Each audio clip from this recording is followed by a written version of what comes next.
अस्सलाम वालेकुम व्यूअर्स, मैं हूं गुजर मौजम और आप देख रहे हैं मेरा सोशल मीडिया चैनल। व्यूअर्स, इस वक्त पाकिस्तान जो है वो संगीन मसाइल का इसको सामना है।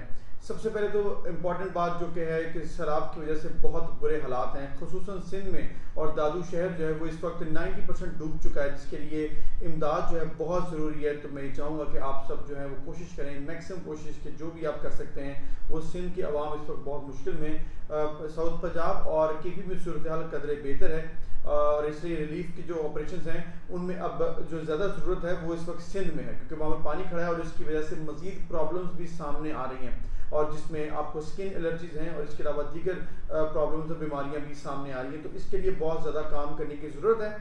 लेकिन अफसोस की बात है कि जहाँ पर इस वक्त पूरी दुनिया में ये बात चल रही है कि पाकिस्तान में सैलाब में घिरे लोगों को कैसे बचाया जाए, और यहाँ पर जो हमारी हुक्मरान जमात है उसके पास एक ऑप्शन थी कि वो यहाँ पर रह सकती थी और वर्चुअल इजलास से भी खिताब कर सकते थे, लेकिन ऐसा नहीं हुआ। और एक पूरा बड़ा वफ्द लेकर वज़ीर आज़म शहबाज शरीफ साहब जो हैं वो इस वक्त अमेरिका में पहले ही मौजूद हुए हैं, 3 दिन पहले चले गए हैं। पहले वो मुल्क बरतानिया के आखिरी रसूमात में शिरकत की, अपने बड़े भाई मियाँ नवाज शरीफ से उन्होंने मुलाकात की और उसमें उन्होंने पाकिस्तान में अहम तैनातियाँ और आइंदा पॉलिटिक्स के ऊपर उन्होंने बात की, और फिर वो अमेरिका चले गए वफ्द को लेकर। और इस वक्त महंगे 3 होटलों में वो क़याम पज़ीर हैं, और इसके साथ जो वफ्द है उनका वो भी वहाँ पर घूम फिर रहा है। लेकिन ये बड़े अफसोस की बात है कि बैरून दुनिया से आप इमदाद की अपील करते हैं और आप खुद वहाँ पर बैठे हैं जब आपके मुल्क में इस वक्त आपकी ज़रूरत थी।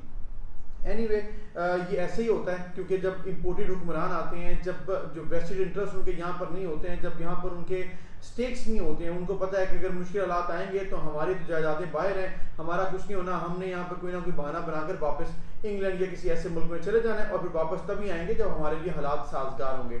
अब सिचुएशन इस वक्त यह है कि हालात साजगार उनके लिए तो इस वक्त हैं, क्योंकि वो इस वक्त हुकूमत में हैं, खुसूसन PDM की जो जमातें हैं उनमें नून लीग सबसे सरफहरिस्त है, जो कि इस वक्त अयाशी भी कर रही है, इंजॉय भी कर रही है, सबसे ज़्यादा जो है उसको फ़ायदा भी पहुंच रहा है। लेकिन इसमें नुकसान जो है सबसे ज़्यादा आवाम का हो रहा है। अब उस आवाम का नुकसान इस वक्त कैसे हो रहा है कि आप देख लें कि डॉलर जो है वो इस वक्त पाकिस्तान की बुलंद तरीन जो सतह है उसमें पहुंच चुका है।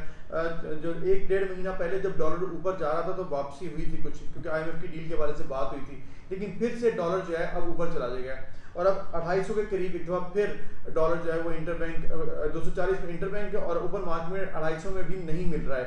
LCs नहीं ओपन हो रही, जिसकी वजह से इस वक्त मुकम्मल जो है वो पहिया जैम हो चुका है हमारी इंडस्ट्री का। बहुत परेशानी है, इंडस्ट्री जो है वो इस वक्त मुसलसल नीचे जा रही है। और इसके अलावा स्टॉक एक्सचेंज की अगर बात करूँ तो वो भी आपको बता दूं कि 40,400 की इस वक्त सतह पे वो ट्रेड कर रही है, यानी कि इमरान खान साहब के टाइम पे ये 48,000 थी, और उसके बाद वो मुसलसल जो है ये नीचे आई, और अब ये 40,000 और 41,000 के अराउंड ही इस वक्त ट्रेड हो रहा है। डॉलर ऊपर जाने की यही वजह है कि एक तो आपकी गवर्नेंस ठीक नहीं है, डॉलर जो है वो स्मगल हो रहा है अफगानिस्तान में, और इसके अलावा डॉलर की डिमांड भी है मार्केट में, क्योंकि इंपोर्ट आप करना चाहते हैं इंडस्ट्री चलने के लिए, और इंपोर्ट करने के लिए आपके पास पैसा नहीं है, और डॉलर इस वक्त अवेलेबल मार्केट में नहीं है। तो सिचुएशन ये है कि जो थोड़ा सा कंपैरिजन मैं कर दूं कि जो हमारी एनुअल ग्रोथ होती है, PDA के आखिरी 2 सालों में बहुत अच्छी परफॉर्मेंस थी, और कोरोना के बावजूद कोरोना में पाकिस्तान ने टॉप 3 कंट्रीज में पाकिस्तान आया कि जिन्होंने अच्छा परफॉर्म किया। लेकिन उसके अलावा जो GDP थी वो भी ग्रोथ बेहतर हो रही थी, और इंटरनेशनल इदारों ने पाकिस्तान की ग्रोथ रेट को 6% पे रखा था। लेकिन इस वक्त जो PDM गवर्नमेंट है उसके लिए जो प्रोजेक्टेड जो GDP आ रही है वो 2% पे आ रही है। एग्रीकल्चर आपने देखा है कि किस तरह से किसान जो है वो बुरे हाल में हैं और बड़े परेशान हैं, और इस वक्त इस्लामाबाद में भी उन्होंने जो धरना दिया, अब तो मुज़ाकरात उनके हुए हैं, लेकिन फिर भी वो जितने परेशान हैं। एग्रीकल्चर सेक्टर बहुत बुरी तरह मुतासिर है और उसमें भी कोई डेवलपमेंट नहीं हुई है।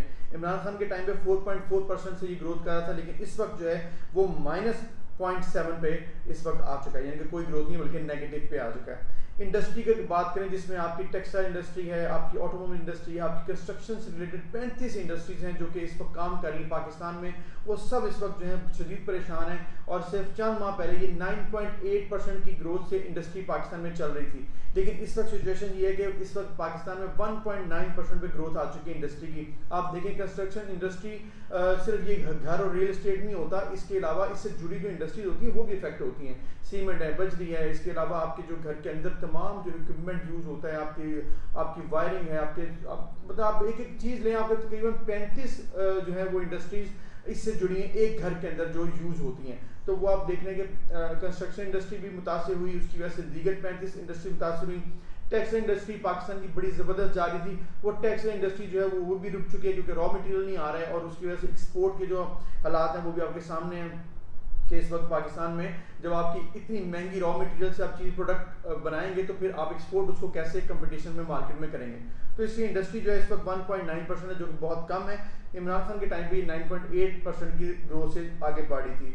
सर्विसेज इंडस्ट्री, होटल इंडस्ट्री या दीगर जो सर्विसेज होती हैं आपकी रिटेल और दीगर, वो भी 5.7% से अब आ चुकी है 3.5% पे। इसके अलावा जो दीगर सूरत हाल आपको मालूम है कि इन्फ्लेशन किस तरीके से तेज़ी से बढ़ रही है, और 40% जो ग्रोथ इन्फ्लेशन जो हो रही है उसकी वजह से आम शहरी किस कदर मुतासर है, ये कभी किसी ने सोचा भी नहीं था। और बड़े अफसोस की बात है कि तमाम जो मीडिया हाउसेज हैं और वो पहले जो बड़े बड़े सीनियर सहाफ़ी थे वो इतना शोर मचाते थे, लेकिन अब जो है किसी को अब ख्याल नहीं आ रहा क्योंकि इस वक्त उनकी जेबें भरी हुई हैं और उन्हें कोई टेंशन नहीं है। पेट्रोल की 57% जो प्राइस बढ़ चुकी है, इलेक्ट्रिसिटी जो है वो 125%, यानी कि अगर किसी का बिल 40,000 था तो वो अब 1 लाख रुपए बिल जा चुका है। और ये मैंने इर्द गिर्द अपने एग्जाम्पल्स भी देखे हैं कि ऐसा ही हुआ है। अगर किसी का 10,000 बिल आता था तो वो 22,000 आ रहा है, किसी का 50,000 आता था तो उसका 1.25 लाख बिल आ रहा है। तो ये जो बिल डबल से ऊपर चले गए हैं, इसकी बहुत बड़ी वजह यह है कि आपने इंपोर्ट अपनी जो है ऑयल पे रखी हुई है और इसकी फ्यूल प्राइस की वजह से, और आप इंपोर्ट जो डॉलर्स में करते हैं उसकी वजह से आपको महंगी बिजली मिलती है। तो ये बड़े परेशानी की बात है। पाकिस्तान इसको कैसे मैनेज करना है, ये बहुत हंगामी सूरत हाल है। आपको डॉलर को नीचे लेके आना है, आपने एक्सपोर्ट को बेहतर करना है, आपने रेमिटेंसेस को दोबारा से ऊपर लेके आना है और बेहतर पॉलिसीज लेके आनी है। ग्रॉसरीज की बात करूँ तो ग्रॉसरी जो रूटीन में लोग यूज़ करते हैं घर में, यूटिलिटीज़ के अलावा जो आपके किचन की चीज़ें होती हैं उसको ग्रॉसरी में आप लेके आए तो वो भी 45% से ऊपर जा चुकी हैं, जो कि उनकी प्राइस में इंक्रीज़ हुआ है।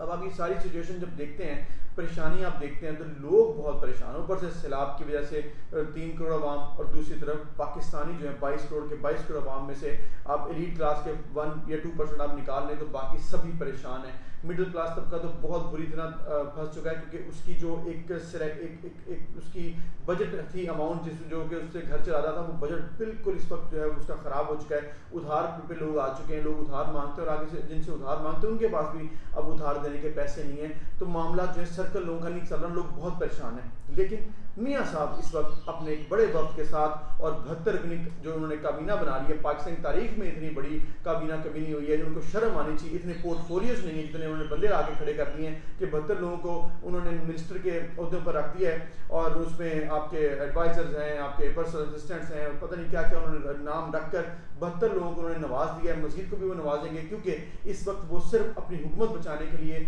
कोशिशें कर रहे हैं। उनको अवाम की इस वक्त कोई परवाह नहीं है। अवाम इस वक्त बहुत परेशान है, बोझ तले दबती जा रही है। और हम ये उम्मीद करते हैं जैसे कि इमरान खान और दीगर जो इनके साथ मिलकर आगे बढ़ते हैं और एहतजाज करते हैं, और फिर एहतजाज करने के बाद एक ऐसे लाएमल की तरफ बढ़ते हैं जिससे इलेक्शन की तरफ पाकिस्तान जाएगा। स्टेबिलिटी उसी सूरत में आएगी कि अगर जल्द से जल्द इलेक्शन हो, स्टेबिलिटी पाकिस्तान में आए, बेहतर पॉलिसीज बने, उससे अवाम की बेहतरी आए।